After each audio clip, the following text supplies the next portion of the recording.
सदगति कहानी का सारांश। प्रेमचंद की कहानी सदगति में दुखी जो एक दलित व कहानी का नायक है, वह अपने घर में पूजा के लिए गांव के ब्राह्मण को बुलाने जाता है। ब्राह्मण पूजा कराने से पहले दुखी से अपने वह सारे काम करने को कहता है जो अधिक समय से रुके हुए थे, जैसे झाड़ू लगाना, द्वार लीपना आदि। यह सारे काम सामान्य हैं, लेकिन सबसे दुखद काम एक ऐसी लकड़ी को काटने के लिए कहना जो किसी के लिए सरल नहीं है। इसका अर्थ यह नहीं कि पूजा पाठ कराने की यह दक्षिणा है। यह कार्य तो साथ चलने की अप्रत्यक्ष शर्त है। जिस लकड़ी को काटने का काम दुखी को मिला है, उस लकड़ी में एक गांठ है जिसे सामान्य कुल्हाड़ी से काटना मुश्किल है। लगातार कुल्हाड़ी मारने पर भी लकड़ी पर एक निशान तक नहीं आता, लेकिन दुखी यह काम फिर भी यह सोचकर करता है कि उसकी बेटी की सगाई है। यदि ब्राह्मण ने आने से मना कर दिया तो क्या होगा? क्योंकि घर में बहुत सारे काम हैं, वह सोचता है बाकी काम निपटा ले और ब्राह्मण से कह दे कि लकड़ी कल आकर काट देगा। खाली पेट काम करते करते झौवा सिर पर लिए लिए ही दुखी की आंख लग जाती है। शाम के 4 बज गए हैं। जब पंडित जी घर से बाहर निकले तो देखा दुखी सर पर झौवा रखे सो रहा है। पंडित दुखी पर चिल्लाकर कहते हैं, अरे दुखिया, तू सो रहा है? लकड़ी तो अभी ज्यों की त्यों पड़ी हुई है। इतनी देर तू क्या करता रहा? मुट्ठी भर भूसा ढोने में सांझ कर दी, ऊपर से सो रहा है। उठा ले कुल्हाड़ी और फाड़ डाल। तुझसे जरा सी लकड़ी नहीं फटती, फिर साइत भी वैसी ही निकलेगी। मुझे दोष मत देना।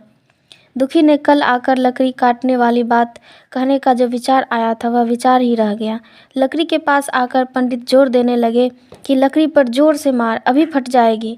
अचानक दुखी के अंदर न जाने कैसी शक्ति आ गई। थकान, भूख, कमजोरी मानो सब भाग गई। पूरी ऊर्जा के साथ लकड़ी पर आधे घंटे तक प्रहार करता रहा। परिणाम स्वरूप लकड़ी बीच से फट गई और दुखी के हाथ से कुल्हाड़ी छूटकर गिर पड़ी। खुद दुखी भी चक्कर खाकर गिर गया। पंडित ने पुकारा और कहा, लकड़ियों के और टुकड़े टुकड़े कर दे, लेकिन दुखी उठा ही नहीं। पंडित भीतर गए और तैयार होकर बाहर आए। दुखी को पुकारा, चलो तुम्हारे ही घर चल रहा हूँ। दुखी नहीं उठा। पंडित जी समझ गए दुखी ने प्राण त्याग दिए हैं। पंडित जी ने जब यह बात अपनी पत्नी से बताई तो पत्नी ने कहा, चमराने में कहला भेजो, मुर्दा उठा ले जाएं। खबर तो पहुंचा दी गई, लेकिन पुलिस के डर से कोई मुर्दा उठाने नहीं आया। दुखी की पत्नी और बेटी दोनों रोती हुई दुखी के पास आई। आधी रात तक रोती रही, लेकिन कोई मदद को नहीं आया। सुबह हो गई, कोई चमार लाश उठाने नहीं आया। परिणाम स्वरूप सारी चमारिन भी रो पीट कर चली गई। दुर्गंध फैलने लगी। पंडित जी ने रस्सी का फंदा दुखी के पैर में डाला और घसीट कर गांव के बाहर खेत में छोड़ दिया, जहां दुखी की लाश गीदड़, गिद्ध और कुत्ते कौवे नोचकर खाते रहे। वापस आकर पंडित जी ने स्नान, दुर्गा पाठ व गंगा जल छिड़क कर खुद को पवित्र किया। इस कहानी की समीक्षा।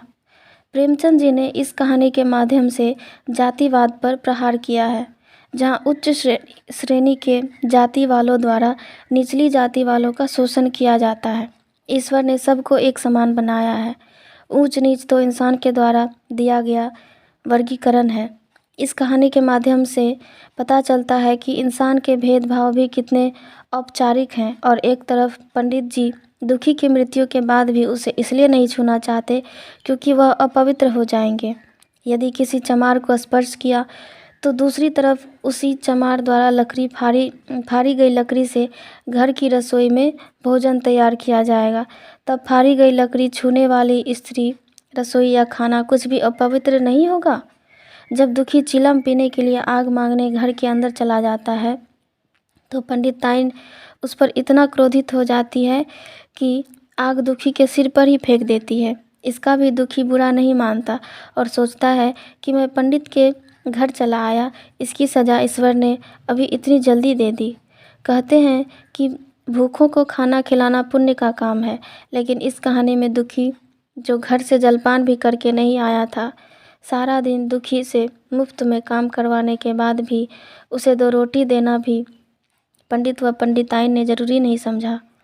भूख और अत्यधिक मेहनत करने के परिणाम स्वरूप दुखी की मृत्यु हो गई।